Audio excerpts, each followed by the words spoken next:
तो कल की तरह आज भी हम why do we fall in chapter से 5-6 क्वेश्चंस करेंगे। बड़े इंपॉर्टेंट क्वेश्चंस हैं, छोटे छोटे क्वेश्चंस हैं, उनके क्वेश्चन आंसर्स समेत। तो वैसे ही करना है आपने। आप चाहें तो इसको पॉज कर करके देखें, हर क्वेश्चन के बाद जो आंसर है उसको लिख करके प्रैक्टिस कर लें, और आप सारे एक साथ कर सकते हैं जो कि थोड़ा सा डिफ़िकल्ट होता है, तो वैसे कर लें। तो let us start with a question. इसका बैकग्राउंड है कि हमको एक हेल्थ की WHO की डेफिनेशन हमको मिली थी कि health can be defined as physical, psychological and social wellness. तो अगर हम सोशली फिट है वो भी इम्पॉर्टेंट है, apart from being physically and mentally fit. तो ये सब बातें जब करी थी उसी समय ये बात जब सोशली फिट होने की बात हुई थी, तो एक कम्युनिटी हेल्थ करके एक टॉपिक पूछा जाता है ना, कि what do we understand by community health. आपके सराउंडिंग्स में सब कुछ अच्छा रहेगा तो आपको क्या फ़र्क पड़ेगा, आपके नेबरहुड में अगर कुछ अनरेस्ट है तो क्या आप पीसफुली रह पाओगे, या आपके कम्युनिटी में क्लीनलीनेस नहीं है, कचरा बहुत है, सफाई करने वाले लोग नहीं आ रहे हैं, तो ऐसी कंडीशन में आपकी हेल्थ पर क्या असर पड़ सकता है। इस तरह के ये जनरल अवेयरनेस वाले एक चैप्टर है, थोड़ा बहुत हमको एक आइडिया इसके बारे में होना चाहिए। तो सबसे पहली बात तो ये कि व्हाट इज़ कम्युनिटी हेल्थ। छोटा सा क्वेश्चन है।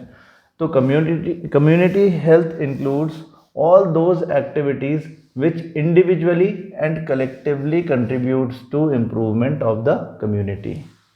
हाँ, all those activities जो कम्युनिटी के इम्प्रूवमेंट में कंट्रीब्यूट करती हैं, हाँ, individually as well as collectively. Community health includes all those activities which individually and collectively contribute to the improvement of the community, है ना, number 1। Number 2, community health comprises all efforts of maintaining, protecting and improving the health of the people।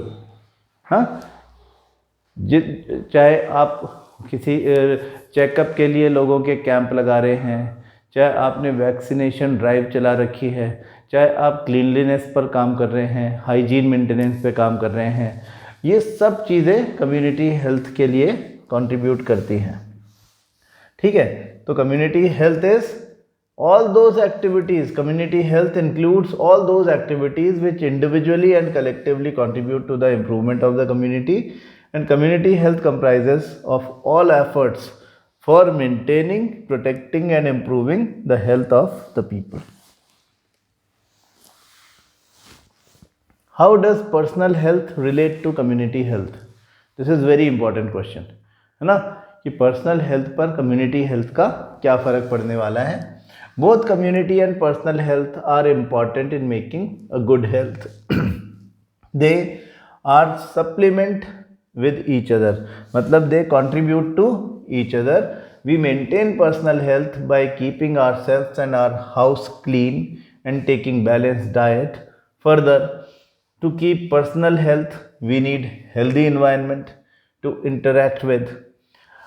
Healthy environment connecting to a community, healthy environment concerning to a community is essential to maintain physical, mental, biological and social viability in favor of personal health। तो community health और personal health का direct relationship है, दोनों एक दूसरे को contribute करते हैं। कैसे कंट्रीब्यूट करते हैं कि अगर एनवायरमेंटल कंडीशंस एडवर्स होंगी, पॉल्यूशन बहुत ज़्यादा होगा, कि क्लीनलीनेस नहीं होगी, कम्युनिटी वर्क्स कोई हो ही नहीं रहे अगर, तो इंडिविजुअल्स पर ही डायरेक्ट इम्पैक्ट पड़ने वाला है और फिर वो इंडिविजुअल्स बीमार पड़ जाएंगे। तो if community health is not good then individual health are not safe, and it goes other way around। if individual is not healthy then he needs to take care of his health, he should get cured as soon as possible because he can infect the other individuals in the community। तो वो community health individual health पर dependent है और individual health उतना ही community health पर dependent है। दोनों का इंटरडिपेंडेंस होता है एक दूसरे पर। What are immediate causes and contributory causes of the diseases? ना आप बहुत इजीली समझ में आ गई थी आपको ये बात, लेकिन फिर भी हम इन बात को एज एन आंसर किस तरह से लिखते हैं, तो क्योंकि अलग अलग पूछा है तो दोनों के बारे में अलग अलग बात होगी। Immediate cause of disease is infectious organism, ये हमारा प्राइमरी कॉज है, like virus, bacteria, fungi, protozoan etc. For example, the cause of loose motions can be infection with a virus.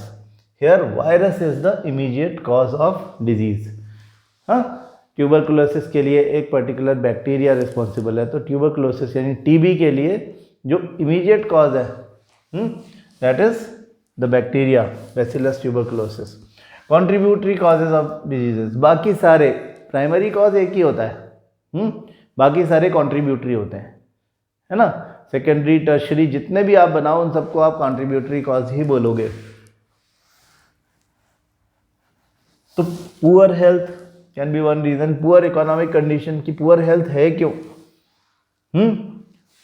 Poor health due to lack of good nourishment. Good nourishment क्यों नहीं मिल रहा? उसकी economic conditions poor है, due to which one does not get proper and sufficient food and lives in unhygienic condition. Hygienic condition मतलब साफ सुथरी। अब आप देखो कि आप कभी स्लम्स में जाओगे तो वहाँ पर लोग क्यों रह रहे हैं? क्योंकि वहाँ पे कॉस्ट ऑफ लिविंग कम है। वहाँ पे जो लोग दूसरे शहरों से मजदूरी करने के लिए आए हुए हैं वो रह रहे हैं। क्यों रह रहे हैं? क्योंकि वहाँ पे बहुत कम पैसा दे करके रहने की जगह मिल जाती है। उनका घर तो है नहीं यहाँ पे, वो तो बाहर से आए हैं। तो फिर क्या होगा कि वो ऐसी जगह पे जब रहेंगे जो बहुत कम पैसे में उनको मिल गई है ऐसी एकोमोडेशन, तो वहाँ पर हाइजीन बहुत ज़्यादा मेंटेन होगा, इसकी गारंटी भी नहीं होती। तो ऐसी कंडीशन में मोस्ट ऑफ द प्लेसेस वहाँ पर बहुत हाइजीनिक कंडीशंस फॉर लिविंग नहीं होती। तो this is associated with his the individual's poor economic condition due to which one does not get proper and sufficient food. एक तो उसको फूड भी नहीं मिल रहा, दूसरा अनहाइजीनिक कंडीशंस में उसको रहना पड़ रहा है। अनहाइजीनिक कंडीशन में रहने का मतलब है कि he is expose to various types of micro organisms, various types of pathogen. और जब वो बहुत सारे पैथोजन से एक्सपोज्ड है तो फिर वो उसके वीक इम्यून सिस्टम का फ़ायदा उठाएंगे और उसको होस्ट बना लेंगे, मतलब कि उसे बीमार कर देंगे। तो इसका मतलब इकोनॉमिक कंडीशन भी एक कॉज हो सकता है, poor economic condition. Genetic defects which cause some people more prone to disease than others. कोई ऐसा जेनेटिक डिफेक्ट है कि जिसकी वजह से इम्यून सिस्टम जो है वो वीक ही रहता हो। अगर इस तरह का कोई जेनेटिक डिसऑर्डर है तो वो भी एक कॉज हो सकता है। ये हमेशा होगा, इसकी कोई ज़रूरी नहीं है कि हमेशा होगा, लेकिन कभी कभी ऐसा भी हो सकता है। लैक ऑफ पब्लिक सर्विसेज, हमारे यहाँ पे पब्लिक जैसे कि कम्युनिटी क्लीनलीनेस के लिए जो कचरा उठाने वाली गाड़ी किसी जगह पे तो दिन में 3 बार आती है, किसी जगह केवल 1 बार आती है सुबह, और कुछ जगह ऐसी है जहाँ पे कभी आती नहीं है। तो पब्लिक सर्विसेज कैसी है उस पर पब्लिक हेल्थ डिपेंड करती है, कम्युनिटी हेल्थ डिपेंड करती है। अदरवाइज फिर लोग बीमार पड़ते हैं। तो ये सब लेकिन कॉन्ट्रीब्यूटरी कॉजेज ऑफ डिजीज़ है। इनमें से कोई भी ऐसा नहीं है जो कि प्राइमरी कॉज के बिना बीमार कर दे। ट्यूबरकुलोसिस अगर बैक्टीरिया बैसिलस ट्यूबरकुलोसिस नहीं होगा तो नहीं हो सकता, है ना। वो अगर हमारे लंग्स को इन्फेक्ट करता है तो ही ट्यूबरकुलोसिस होगा।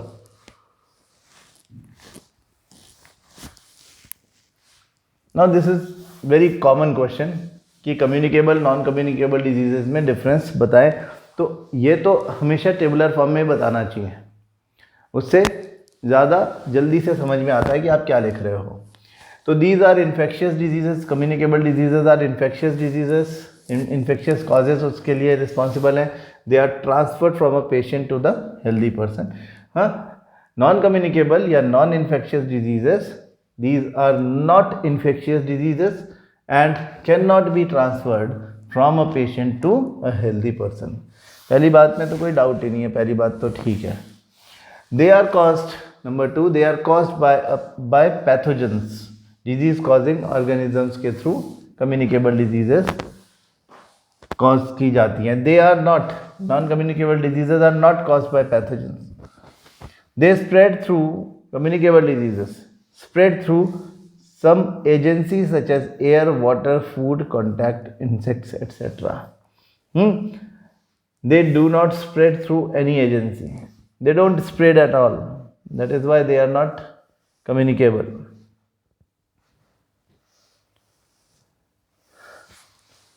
These are not caused by nutritional deficiency. These may be due to degeneration of organs or malfunctioning of a vital organ due to infections. हाँ, इन्फेक्शंस, कोई पर्टिकुलर ऑर्गन ही ख़राब हो गया है इन्फेक्शन की वजह से, तो ये जो कम्युनिकेबल डिजीज़ेज हैं वो they are not caused by nutritional deficiency. इधर देखें, ये किसी एजेंसी के थ्रू स्प्रेड नहीं होते और they are caused by nutritional deficiency, degeneration of organs or malfunctioning of a vital organ, not caused by infection. तो नॉन कम्युनिकेबल डिजीज भी इस तरह की हो सकती है जिसमें एक से दूसरे को इन्फेक्शन ना लगता हो.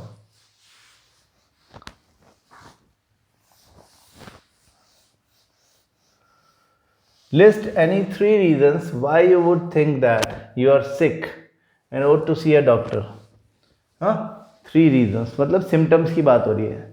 हाँ, कि हमें हेडेक होगा तो I should talk to doctor, maybe I will go there, या मेरे को फीवर हो जाएगा, मेरे को रनिंग नोज हो जाएगी, कोई भी इस तरह का प्रॉब्लम जो कि प्रैक्टिकली होता ही है. तो if only one of these symptoms are present, would you still go to the doctor? Why or why not? ठीक है, अब देखो कि common symptoms which indicate sickness और headache, cough, loose motion. Even seeing one symptom, I will go to doctor. If only one of these symptoms were present, would you still go to the doctor? Yes, because ये reason क्या यहाँ पे लिखा हुआ है, a single symptom is the sign of a disease. On delaying it may lead to serious illness. For example, headache may mean meningitis. आपने उसका अगर ट्रीटमेंट करना शुरू नहीं किया, किसी भी चीज़ का अगर आप ट्रीटमेंट नहीं करते तो वो बढ़ जाती है. और जब वो बढ़ जाती है तो फिर नुकसान हमारी बॉडी को ही उठाना पड़ेगा.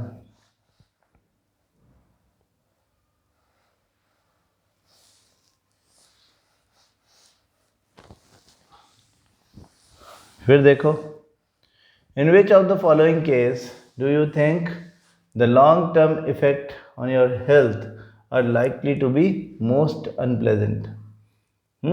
ये क्वेश्चन जो है कि which of the following case do you think the long term effect on your health are likely to be most unpleasant. तो मतलब हमको ये ध्यान रखना चाहिए कि लॉन्ग टर्म मतलब कि क्रोनिक डिजीज़ के बारे में बात हो रही है. तो if you get jaundice, yes. If you get lice, no. If you get acne, no. जो छोटे टाइम के लिए रहता है वो हमारी बॉडी में कम नुकसान पहुंचाता है, जो ज़्यादा देर के लिए रहता है वो ज़्यादा देर तक नुकसान पहुंचाता है. Answer is jaundice. Why? Because it is a chronic disease and takes long time to be cured. Moreover, jaundice affects the whole body and it takes long time to be healthy. jaundice में भी time ज़्यादा लगता है. तो ये question कहाँ से आए?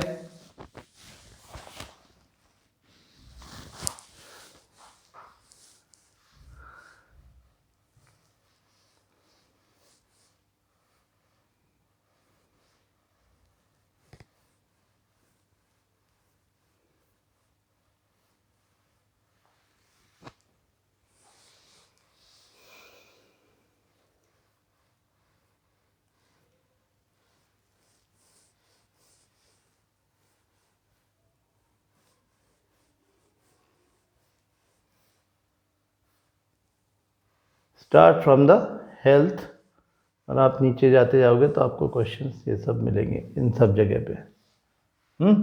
Cause of the disease, infectious causes, non infectious causes, हाँ, ये सब की आपको अच्छे से रीडिंग करना चाहिए। जैसे कि यहाँ पे हम कह रहे हैं कि इन्फेक्शियस नॉन इन्फेक्शियस कॉजेस, तो ये मतलब वही कम्युनिकेबल नॉन कम्युनिकेबल डिजीजेज जैसी ही बात हो गई। अब अगर हम इसको देखें, as we have seen, it is important to keep public health and community health factors in mind when we think about causes of diseases। हाँ, हम जब causes of diseases की बात कर रहे थे तो वहीं पर community health की बात भी आ गई थी, गंदा पानी पीना और ये सब बातें, नरिशमेंट, हाँ, मल्टीपल कॉजेज ऑफ डिजीजेस की बात यहाँ पे हो गई है। ठीक है ना। अगर आपको पढ़ना है तो 13.2.4 ऑन पेज नंबर 179 उसको देख लो। फिर आप देखो कि infectious and non infectious causes, जैसा कि हम अभी बात कर रहे थे कि as we have seen it is important to keep public health and community health factors in mind when we think about causes of diseases, we can take that approach a little further. It is useful to think of the immediate causes of disease as belonging to two distinct types. One group of causes is the infectious agents, mostly microbes or microorganisms. Diseases where microbes are the immediate causes are called infectious disease. This is because the microbes can spread in the community and the diseases they cause will spread into them. Things to ponder. Do all disease spread to people coming in contact with a sick person? इसका मतलब क्या सारी disease communicable disease ही होती है? तो ये कोई ज़रूरी नहीं है। There are diseases like cancer, like diabetes.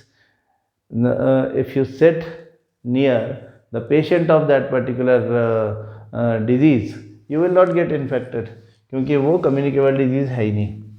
What are the diseases that are not spreading? ऐसी diseases जो कि spread नहीं हो रही है,